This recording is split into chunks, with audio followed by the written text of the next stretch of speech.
The entire world officially has Star Wars fever again. Though, let's be honest, we never really lost it. And now, with how insanely popular The Force Awakens and the rest of the Star Wars saga is, the internet is once again flooded with heated debates, conspiracy theories, speculation about the future of the franchise, and even the hidden chapters of the series past. Hi everyone, I'm Alain with Cinematica, and today we're highlighting some of the 9 best Star Wars theories on YouTube. Number 9. Jar Jar Binks is a Sith. A classic fan theory that's been circulating for years is summarized nicely on Vincent Vendetta's YouTube page, involving the true nature of Jar Jar Binks. This particular theory claims that Jar Jar is actually an evil and masterfully powerful Sith, manipulating people in several instances with a wave of the hand or a whispered mind trick in the ear. Now, clearly, we all want to salvage any possible meaning or worthwhileness from Lucas's prequel trilogy and with Jar Jar's very existence. But as Vincent's page points out, look at the similarity between Jar Jar's sloppy self-defense during key battle scenes in comparison with the very real and very dangerous drunken fist martial arts fighting style. This would mean that Binks spent episodes 1 through 3 orchestrating chaos like the Joker and dancing his goofy ass right into a seat on the Galactic Senate. Number 8. Leia's hidden power. One of the lingering questions from the original trilogy is why Princess Leia is never shown to have any Force power,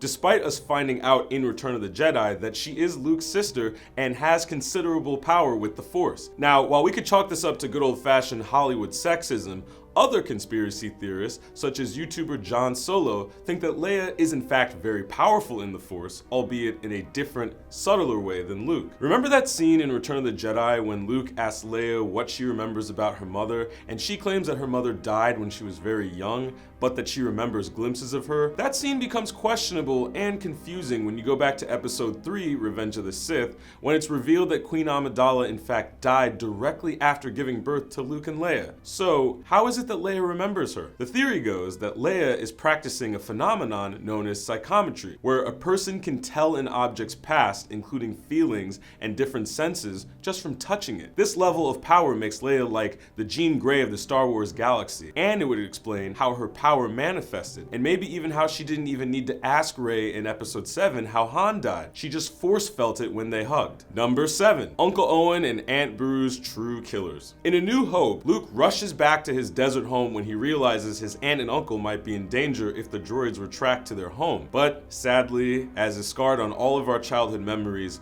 Luke arrives too late, finding nothing left but badly burnt skeletons. But who exactly was responsible for this Lars BQ? The natural assumption is that they were killed by the stormtroopers who we saw previously searching for R2 and C-3PO, but as Tony over at Dorkly.com points out, this seems less like the aimless blaster work of stormtroopers and more like an act of savagery from presumed badass bounty hunter Boba Fett. Tony even notes how in Empire Strikes Back, Vader reminds Boba Fett, "No disintegration."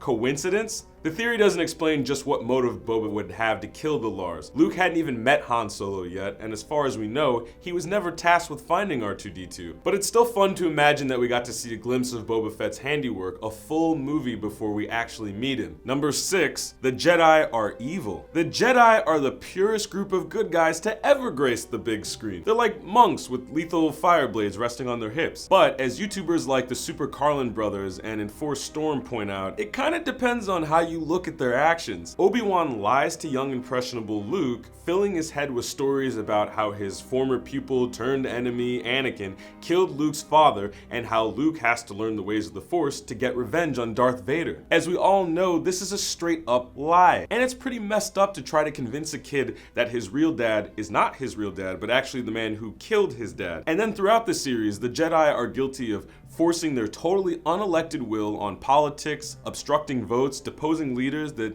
they don't feel are up to their standards, and revenge bombing an entire celestial body's worth of innocent soldiers, mechanics, and servicemen on the Death Star. Sure, the Jedi would like to think their shit don't stink, but we suggest we all lean a little bit closer and, you know how the song goes. Number 5. Rey is the reincarnation of Anakin. There has been much speculation about Rey's origins and who her parents are, but one fan theory seen on YouTube Jack Often's page goes a bit further and addresses who Rey herself might be. This theory takes note of Rey's seemingly natural ability as a pilot and to embrace the Force when she defeated Kylo Ren in her very first lightsaber battle. What if Rey is Anakin Skywalker reborn? We heard from Emperor Palpatine in the prequel trilogy that the most powerful Sith can cheat death and stay somewhat immortal, even if not in the same physical body. And fans of the series will remember that Anakin's birth itself was apparently a manifestation of the Force impregnating his mother. If the prophecy about a chosen one who will bring balance to the Force is true,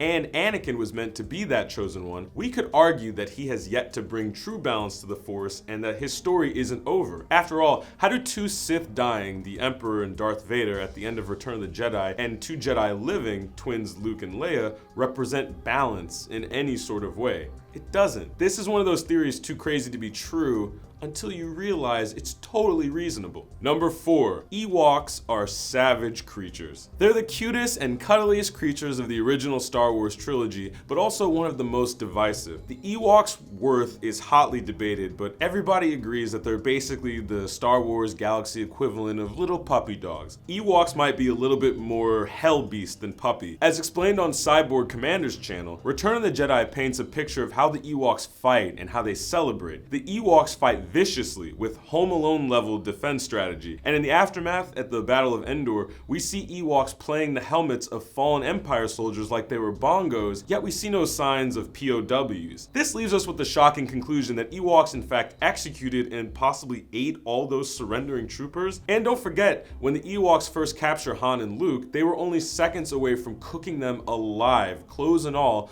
until they perceive C-3PO to be their god. Number 3, The Force Awakens insults George Lucas. One of the more fun theories out there was presented by YouTubers Steve and Larson, citing a Quora Digest thread that points out that the first line of dialogue spoken in Force Awakens could be read as a slight against the last 3 powerfully movies the world had to endure. Spoken by Max von Sydow's Not So Long for This World's character, This will begin to make things right.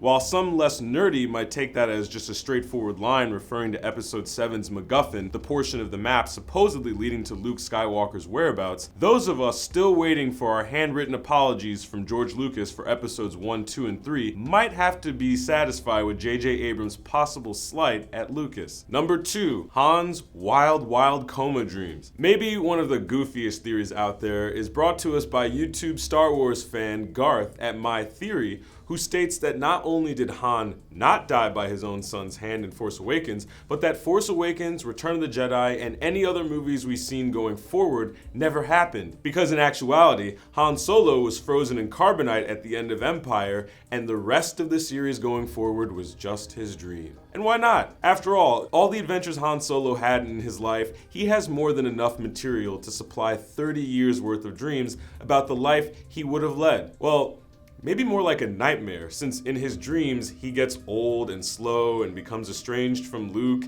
and his wife Leia, gives birth to a bratty son who turns to evil and murders him, and then stories continue on without his presence.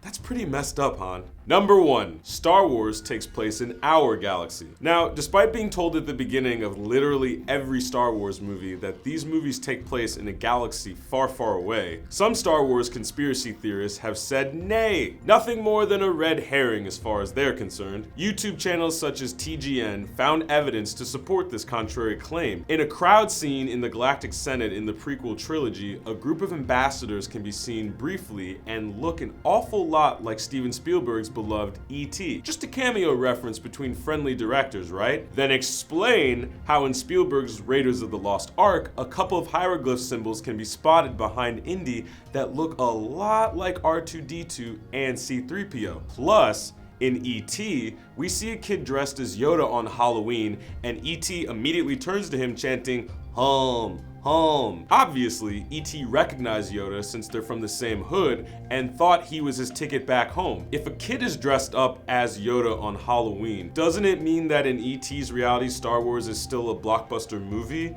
and Yoda is a character that kids dress up as? Okay, clearly this means that the theory is true. Plus, in the world of E.T., George Lucas is a space-time traveling journalist who who didn't create this great empire of a story, but rather just profited off war that he documented out in the cosmos and turned into a script. Ugh. Typical Lucas. Shame on you. Hey, thanks for watching Cinematica's 9 best Star Wars theories on YouTube. Which theory is your favorite?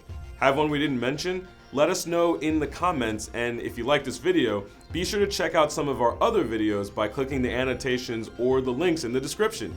We have new videos dropping every week, so let us know what you want us to cover next. And if you like getting more from your movies and TV, subscribe to Cinematica, where we help you watch smarter.